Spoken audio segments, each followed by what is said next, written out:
I stood behind a restaurant, the alley narrow and damp, the smell of rot and stale alcohol clinging to the air. The body lay slumped near the dumpster, barely covered. I didn't need to step closer to feel it. The echo was weak, faint, no sharp edges, no anger, no resistance. "Easy one," I muttered. I raised my hand. The pull came instantly, but it was light. No struggle, no backlash, just a quiet unraveling, like something already ready to let go. There was no pressure, no heat building, just release. The echo dissolved without a fight. Gone. I exhaled slowly. Yeah, not everything needs to be broken. The warmth under my skin didn't react this time. It stayed still. I'm telling you, something's off with him. Voices carried from the mouth of the alley. I glanced up. 2 Federation officers stood near the street, half paying attention to their surroundings, half lost in conversation. "A White Mage?" the other asked. "Yeah, guy's been talking to himself, like full-on arguing. Saw him yesterday, looked like he was about to snap. Burnout, maybe, or something worse." I paused for a second, listening. "Happens," the second one said. "Job messes with your head. Not like this." Silence followed. I looked away. "Josh." The thought came and went just as quickly. I didn't dwell on it. Everyone cracked eventually in this line of work. I finished logging the cleanse and stepped out into the street. Instead of heading straight home, I kept walking. The city shifted around me as I moved deeper into the market district. It was louder here, alive. Vendors called out deals, carts rolled across uneven pavement, and the air carried a mix of spices, cooked meat, and overheated machinery. People moved in every direction, busy, distracted, normal. Hard to believe what this place used to be. A few years ago, this entire district had been a rift zone. Now, you never know. I slowed slightly, looking around. Funny how that works. Rifts didn't follow rules anyone understood. They appeared without warning. Well, almost without warning. The early detection systems picked up the mana distortions before a full break, but once it started, there was no stopping it. Reality tore. Something else poured in. Monsters. Environments. Entire ecosystems that didn't belong. I'd heard stories. Inside a rift, it wasn't just a battlefield, it was another world stitched over this one. Forests where there shouldn't be land. Skies that didn't match our own. Creatures that operated on rules no one fully understood. Adventurers made a living diving into those places. Clearing them, closing them, or dying in them. This one had been cleared by a group people liked to call heroes. Once the monsters were gone, once the mana had nothing left to sustain it, the rift collapsed. Just disappeared, like it had never been there. I stopped near the center of the district, watching the crowd pass by. I used to want that. Rift diving. Exploration. Something bigger than this. My hand flexed slightly at my side. The faint warmth was still there. Quiet. Waiting. Guess that wasn't in the plan. I exhaled and kept walking. The noise of the market swallowed me again. For now, this was my world. My phone chimed.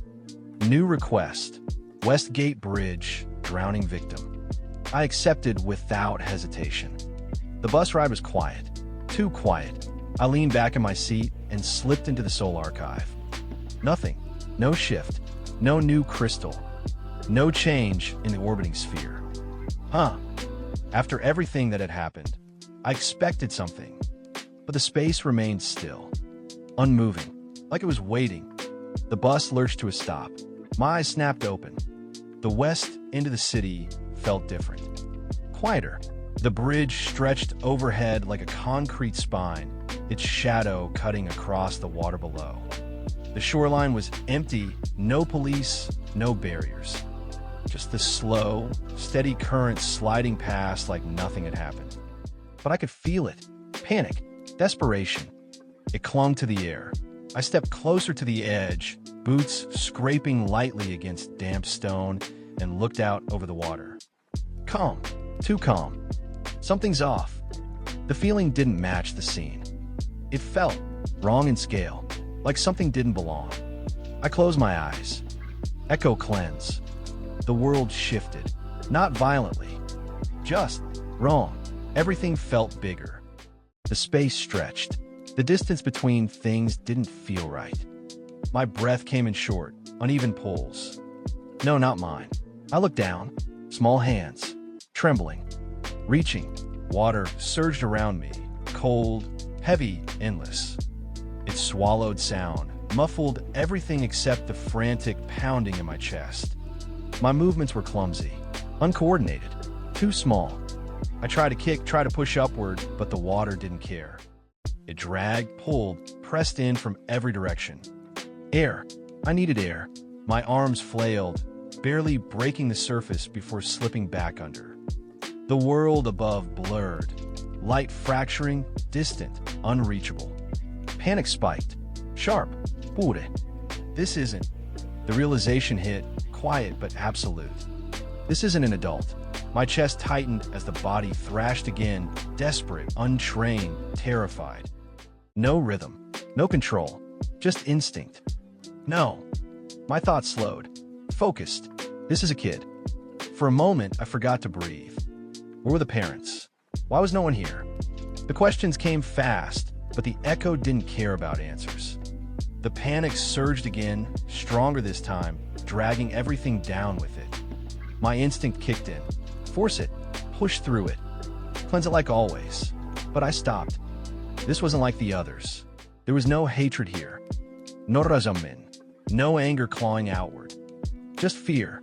Raw. Blind. Drowning fear. If I forced it, I'd shatter it. The body jerked again, weaker this time. The movements slowing. Energy fading. The fight. Slipping.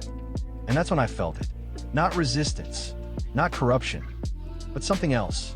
A shift. The panic. Softened. Not gone. But changing. Like a wave losing momentum. The thrashing slowed. The water didn't feel like it was attacking anymore. It just was. Cold. Endless. Quiet. So that's it. My voice felt distant. Even to me. Not everything needed to be burned out. Not everything needed force. Some things needed to settle. I stopped pushing. Stopped resisting. Instead, I followed it. Matched it. Let the current carry instead of fighting against it. The panic didn't spike this time. It eased. Gradually. Gently. The small hands stopped flailing. The body stilled. And the water became quiet. Then it was over.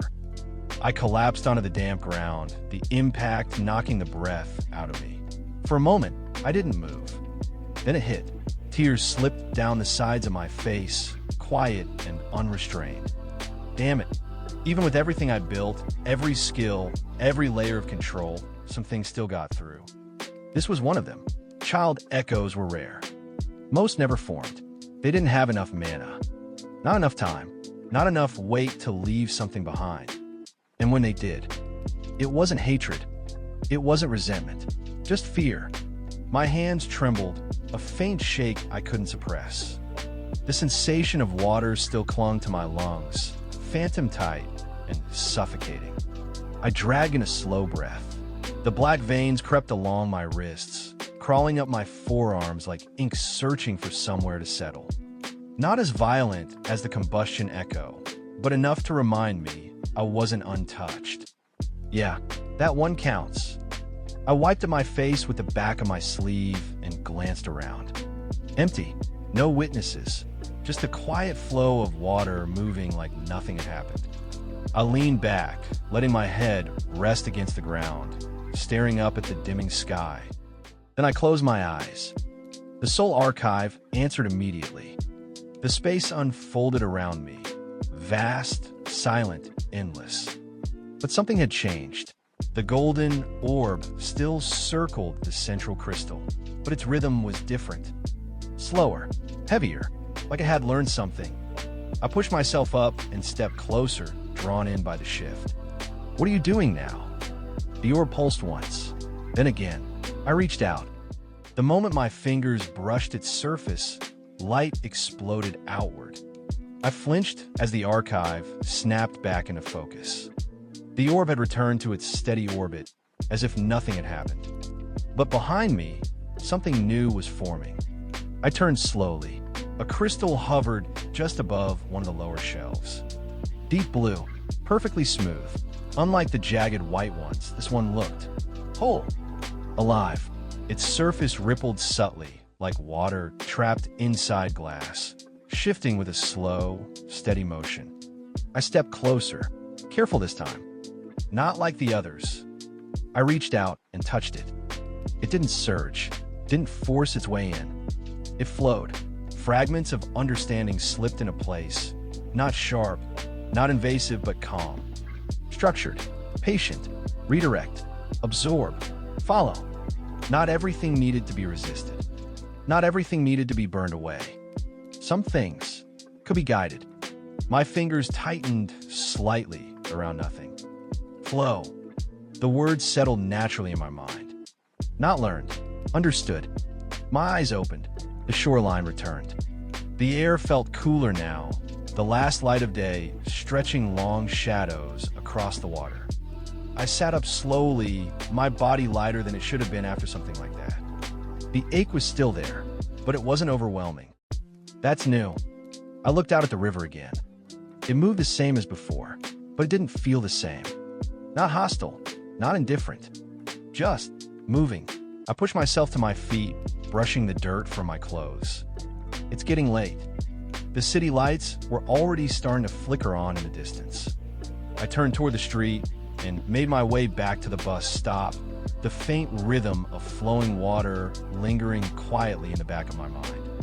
I stepped off the bus and made my way up the narrow stairwell to my apartment. Each step felt heavier than it should have. By the time I pushed the door open, I didn't bother with the lights. I just walked in and let myself fall onto the bed. The springs creaked beneath me. Silence settled over the room. I stared at the ceiling. Didn't move. Didn't think. Not at first. Just existed. The apartment felt different tonight. Quieter. The constant noise that usually pressed against the inside of my skull, the lingering echoes, the fragments, the weight, it wasn't gone.